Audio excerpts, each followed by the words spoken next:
cresce a presença de empreiteiras brasileiras no exterior. Nos últimos 8 anos, elas ampliaram sua presença lá fora em 550%. Destaque para a África e a América Latina. O BNDES deve fechar o ano com uma carteira de financiamentos da ordem de 1 bilhão e 300 milhões de dólares em obras.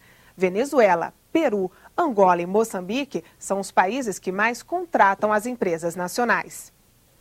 E o que deveria ser uma fórmula consensual para fomentar o crescimento da América do Sul ainda é polêmica entre as autoridades e especialistas.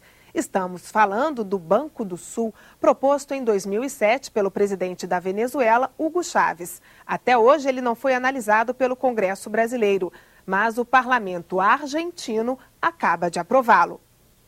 A criação do Banco do Sul é o tema do dossiê diplomático.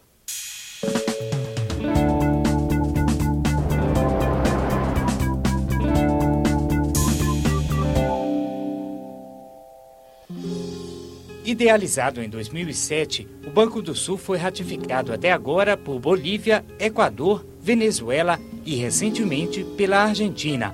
Faltam Paraguai, Uruguai e Brasil.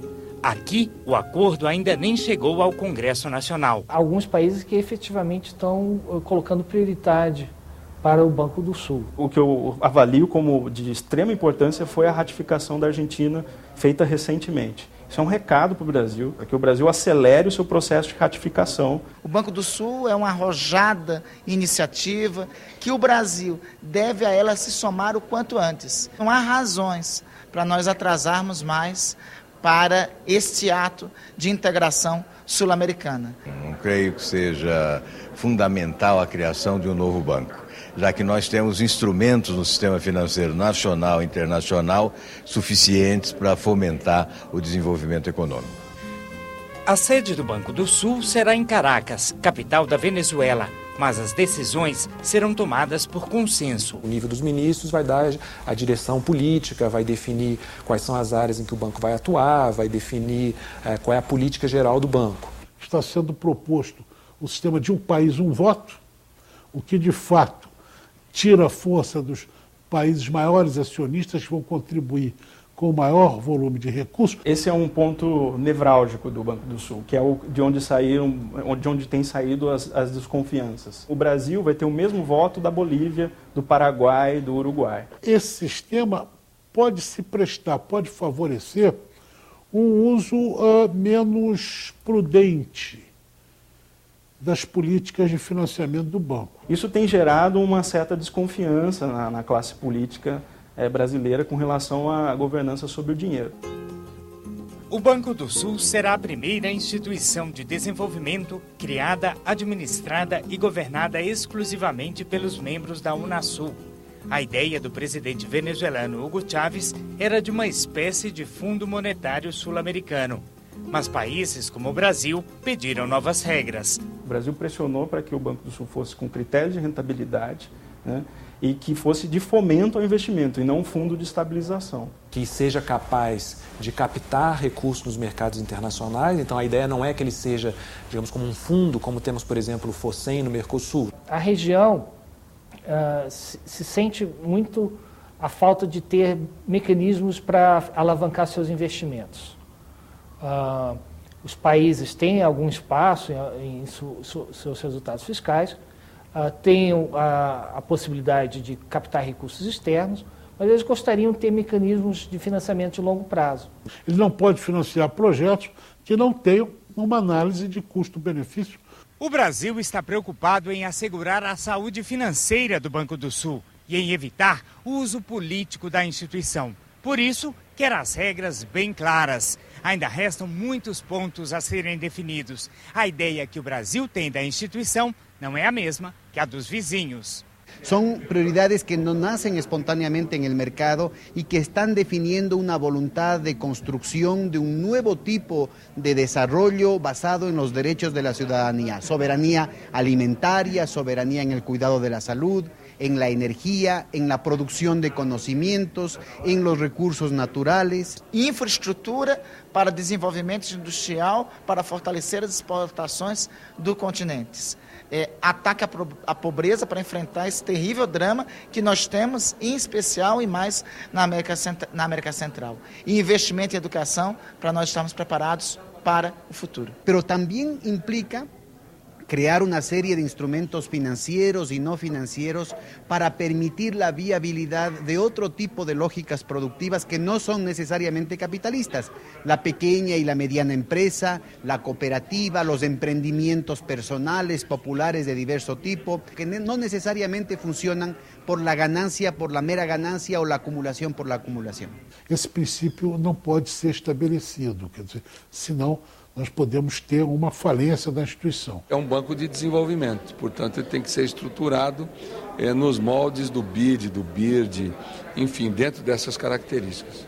Ele não pode permitir empréstimos, digamos, a um governo de um país que já esteja excessivamente endividado. É claro que se deseja desenvolvimento internacional envolvendo os países do Mercosul, mas é preciso analisar com cuidado uma proposta como essa. O Banco do Sul começa com um capital de 10 bilhões de dólares. Argentina, Brasil e Venezuela, sócios fundadores, entram com 2 bilhões de dólares cada. Equador e Uruguai com 400 milhões de dólares. Bolívia e Paraguai com 100 milhões de dólares cada. Os demais países, se decidirem participar, já têm contribuição definida. Colômbia, Chile e Peru entrariam com 970 milhões de dólares. Guiana e Suriname com 45 milhões de dólares cada. O capital que o Brasil e os outros países vão colocar nesse banco vai poder ser multiplicado, vai poder ser usado para alavancar empréstimos maiores. Ele pode ter uma estrutura de captação no mercado, mas o fundamental dele vai ser recursos dos tesouros dos países membros. O Banco do Sul vem se somar a outras instituições de financiamento regional. Essa arquitetura financeira montada até hoje, ela não foi capaz de financiar os grandes projetos de infraestrutura que a América do Sul carece. E o Banco do Sul ele vem como um instrumento tipicamente desenhado, especialmente desenhado para financiar esses grandes projetos. O Banco do Sur está desenhado para potencializar el uso de las monedas regionales y de las monedas nacionales. En el caso del Ecuador, por ejemplo, pedirá un crédito con un tramo en dólares para importar maquinaria del norte, pero otra parte vendrá en reales brasileños para importar productos brasileños y contratar empresas brasileñas, de manera de garantizar un proceso de integración productiva mucho más profundo. A alta do dólar já afetou os gastos de turistas brasileiros no exterior. Setembro foi praticamente a metade de agosto. Confira os números. Em setembro, a conta turismo apresentou despesas lá fora da ordem de 15 bilhões e 300 milhões de dólares. Os estrangeiros também deixam cada vez mais dinheiro no Brasil. De janeiro a setembro, foram 4 bilhões e 400 milhões de dólares. Mas, para cada dólar gasto por turista aqui dentro, os brasileiros gastam mais de 3 no exterior. E os turistas brasileiros estão ajudando a contornar a crise econômica de Portugal. A entrada de brasileiros em Portugal aumentou 33%, à frente de britânicos e espanhóis. E o Brasil recebeu, no ano passado, 189 mil turistas portugueses e acaba de ser considerado pela mídia de Lisboa, especializada em turismo, como o melhor destino internacional. Ainda no campo da lusofonia, no Ceará, já está funcionando a Universidade Internacional Luso-Afro-Brasileira, a Unilab. Ela foi concebida para estreitar as relações dos países da comunidade de língua portuguesa.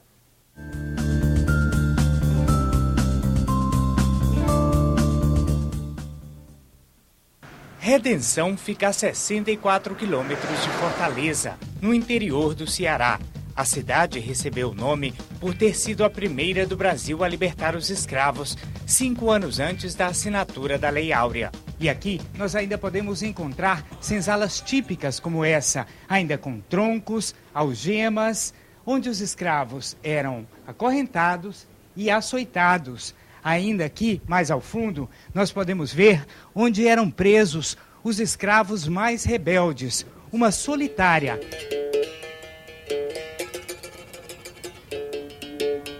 Redenção virou sinônimo de liberdade e a cidade de 26 mil habitantes foi escolhida para abrigar a Universidade Luso-Afro-Brasileira, que recebe estudantes de língua portuguesa. E Redenção tem um papel simbólico importante. Outra questão importante que é da localização privilegiada do Ceará no acesso à África. O trânsito de voos internacionais, a conexão direta com países como Cabo Verde, de Cabo Verde para Guiné-Bissau. A criação da Unilab faz parte da estratégia da política externa brasileira de cooperação Sul-Sul. Eu considero essa uma das maiores iniciativas do presidente Lula. É você criar um laço de ligação com a África bem distinto das atrocidades que os portugueses e espanhóis especialmente, mas ingleses, franceses e holandeses cometeram contra a população africana. Com a CPLP, mas com uma grande ênfase nos PALOPs, nos países africanos de língua oficial portuguesa.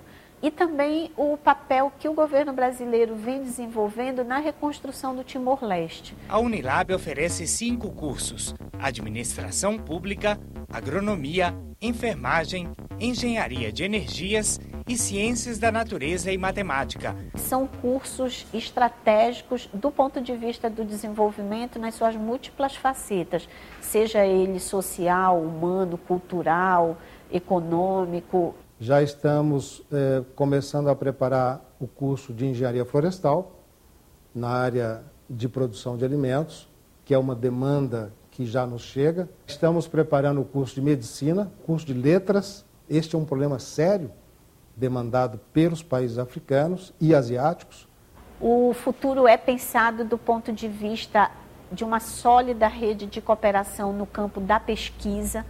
Nós já estamos pensando nos cursos de mestrado e doutorado que poderemos oferecer. Os alunos brasileiros ingressam com as notas do Exame Nacional de Ensino Médio, o Enem. É o caso de Joana Dark Feitosa, que estuda agronomia. Tem um trabalho desenvolvido com movimentos sociais. Eu acabei conhecendo agroecologia e esse conhecimento com agroecologia proporcionou que eu me apaixonasse pela questão da agricultura e que eu viesse a motivar, uma motivação para estar trabalhando com agricultores, a questão de permanência na terra deles. Os estrangeiros são selecionados pelas embaixadas brasileiras junto com os governos locais. A Unilab tem 38 alunos estrangeiros, principalmente africanos, de Angola, Guiné-Bissau, Moçambique, Cabo Verde, São Tomé e Príncipe, além do Timor-Leste. Edgar Diu é guineense, estudava em Dakar, no Senegal, mas decidiu vir para o Brasil. Desde maio, cursa Administração Pública. O meu país está precisando dos quadros nessa área. Eu aqui tenho que estudar 24 horas por dia, não é? Sim, aqui é tudo diferente, porque lá a gente não tinha meio de utilizar essas coisas de tudo, todas as coisas com internet, computador, então eu não sabia mexer mesmo no computador. A Unilab conta com professores brasileiros e estrangeiros, principalmente africanos. É fundamental ter um corpo docente heterogêneo, ter um corpo docente também que dê conta dessa dimensão da interculturalidade. São professores que dão uma outra consistência para o debate também sobre a integração internacional. Esta interação entre tanto alunos como professores de países estrangeiros permite-nos um maior conhecimento, não é? Em termos do geral. E o aprendizado é impressionante, porque temos a qualidade de formação do Brasil e a qualidade de formação de vários outros países que poderíamos não ter se fosse só no nosso país ou se fosse só, portanto, professores e colegas brasileiros. A Unilab é um espaço de convivência solidária. São 360 alunos de língua portuguesa, 7 sotaques diferentes. Mas isso não impede a troca de conhecimentos e experiências que cada um traz de seu país. A princípio, houve um estranhamento no sentido da compreensão da língua, né? A gente vem se adaptando, vem aprendendo junto com os nossos colegas essas palavras diferentes, essas tonalidades diferentes, assim como eles também têm aprendido as nossas formas de expressão. Apesar de todos os alunos pertencerem à Comunidade de Países de Língua Portuguesa, CPLP, o domínio do idioma ainda precisa ser aperfeiçoado. São povos multilingües, plurilingües, onde o português sempre aparece como a segunda ou às vezes até a terceira língua. Eles têm etnias diferentes, eles são falantes de dialetos, de línguas maternas também muito diferentes e diversificadas, que falam balanta ou que falam pepel. Eu falo mais português agora do que a minha língua. Os alunos estrangeiros deverão concluir o último ano do curso em uma universidade do país de origem. É garantia de que retornem e contribuam para o desenvolvimento.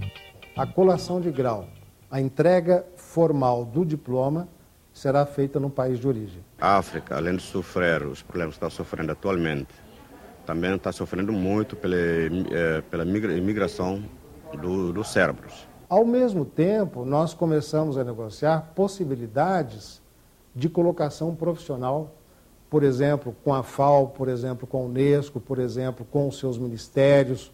Como um estímulo à permanência e a uma certa restituição ao país daquele investimento que foi feito para os estudantes que foram apoiados pelos governos para virem estudar no Brasil. Ter essa consciência de se formar a voltar, isso vai contribuir muito para o desenvolvimento da África em geral. A seguir, no Diplomacia Entrevista, as ideias da alta autoridade do Mercosul. A gente volta com este tema já já.